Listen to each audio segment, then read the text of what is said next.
Hello friends, today we are going to talk about 4 simple rules that you can use to successfully implement projects that you have to drive. I have been practicing these rules from last 15 years, and with the help of these rules I have been able to successfully drive many projects in the area of mergers, acquisitions, setting up of businesses, national level scheme implementation requiring coordination with hundreds of cities and thousands of villages. These rules have never failed me, and I am sure these rules will also help you become successful project managers. So let's talk about the first rule. So rule number 1, all execution activities, all sub activities have to be written in the project plan with owners who are supposed to drive those activities and timelines within which they are going to complete those activities. That is the starting point of your project execution. Spend some time on planning the project, which means you should know what are the deliverables that you have and what are the multiple steps which are required to execute the project.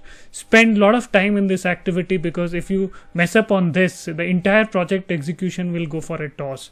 And what you're supposed to do is, after planning, come up with an Excel which will talk about all the activities which have to be done, and these can be sub activities and even small details which are required to execute the project, timelines within which those activities have to be completed, owners who are supposed to deliver on those activities, and keep tracking the status of these activities as you start driving the project.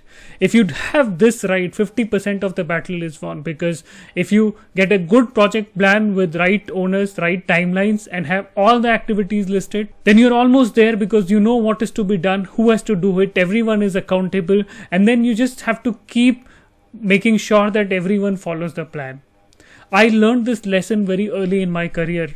When I just started my corporate job, I used to work under a manager, and he would be so meticulous in project planning and laying out this Excel. Even for a small project like a small corporate restructuring, we would do an Excel sheet which will have 50-60 rows detailing what has to be done at 12 a.m., what has to be done at 2 p.m. today, what has to be done at 5 p.m. today, and with that we will have complete control on what is going to happen in the project and at what timeline and who is supposed to do it. And if some of the activities do not happen as per the timeline, then we can make a course correction. But this Excel is very important. Please do not undermine the importance of this simple project management tool, which should give you the list of activities, detailed activities, owners and timelines, and just keep running with this Excel sheet till the time project is implemented. So the second rule that I have is always have plan B, plan C, plan D ready with you.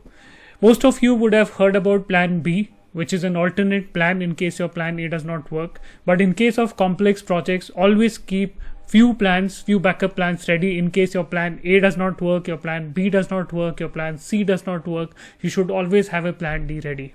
So I'm not saying that do not have a strong plan A. Have a very strong plan A, but also have plan B, C and D ready, so in case plan A does not work. Let me give you an example on how I missed on this one. We were supposed to do a massive survey across rural areas to find out what is the level of sanitation in those areas. And what we did was we created a technology platform which could do real-time surveys and give us real-time information.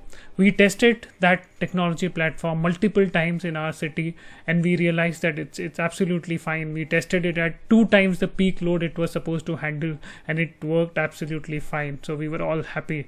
The day we launched that survey, we had hundreds of people in multiple villages across the country. We realized that our tech platform is not working because we did not test it in the right conditions. Rural areas did not have good data connectivity that time, and our survey was a complete flop. So always make sure that for your plan A, you do a complete testing in the right operating environment in which project is supposed to deliver. Otherwise, there is very high chance that your plan A is not going to work. Having said that, even after the testing, even after all the trials, always make sure that you have a plan B, C, D ready.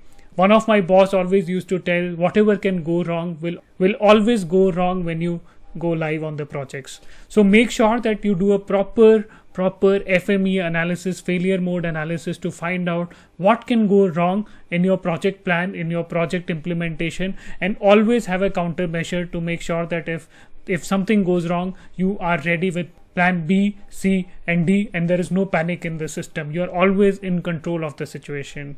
I'm surprised with whatever is happening in the country today on the income tax portal that Infosys has been developing. It's been a complete nightmare. Looks like basic project management rules have not been followed. So the third rule is very interesting. You should have a team that connects with the purpose of the project, and they are ready to go 24/7, deliver 24/7 in case the project demands, in case there is a need in the project, in case there is a crisis. Let me take the same example of doing a survey in rural areas. In that project, since our technology was not working in line with our plan, we were in a complete mess. And then one of my team member was able to figure out that during the night time, the connectivity was better and we were able to get survey results on a real-time basis in the night, and our overall software was doing much better in the night time, maybe because not enough people were using data in that time and we were getting much more faster responses in that time. Once we knew that, okay, maybe we can do something in the night time, I set up a call at 12 o'clock in the night with my team. I explained the situation to all of them. Those were mostly new joinees out from college, but everyone was so passionate and so motivated to deliver on the project and be successful. In that meeting, we decided that every team member will complete their respective data sync in the night for an hour, which means they have to get up at 2 o'clock, 3 o'clock, 4 o'clock in the night, but make sure that they complete the sync activity in the night, because signals were much better, data connectivity was much more faster, and we should be able to continue doing these surveys if we do that activity in the night time. Everyone in my team cooperated, everyone in my team came forward, and we kind of started again from a messy situation to on-time delivery of the project. We lost 2 to 3 days, but we were able to cover those in next 10 days with the kind of passion and the motivation which the team had to deliver on time for that project. So having a team which is really passionate, which is really motivated, is one of the key factors for successful implementation of any project. So make sure that your team is passionate for the purpose that you are trying to achieve, and they are willing to step up on a need basis. Whenever there is a crisis, they are ready to step up and deliver. Now, coming to the last rule, which is again very simple: be hands-on.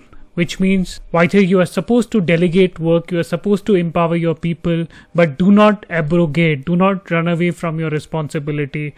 You are supposed to be very hands-on. You should understand the nuts and bolts of the project. You should know what are the critical areas in the project, and be ready to help your team members on a need basis. Whenever they are stuck, just go and help them. Do not only have that 60,000 airplane view of what is happening in the project. Be on the ground and be ready to support the team. Do not engage in monkey management. There's another video on this channel that explains about monkey management. Please do not engage in monkey management. Make sure that your team is sufficiently empowered. Make sure that you're always available for your team, and also make sure that you are hands-on. You understand what is happening in the project. You understand the technical nuances of the project, at least for key areas, and make sure that you help your team, you guide your team, and you always support them whenever they need you. So these were the 4 simple rules of project management. I have consistently applied these. Some of these I have learned with time, and I have started applying them, and since the time I have started applying them, I have always seen good results on project implementation, successful project execution. So hopefully you have learned something new today, and you are going to apply these rules while implementing projects that you have been driving. I am sure you will get good results. Thank you for watching. Jai Hind.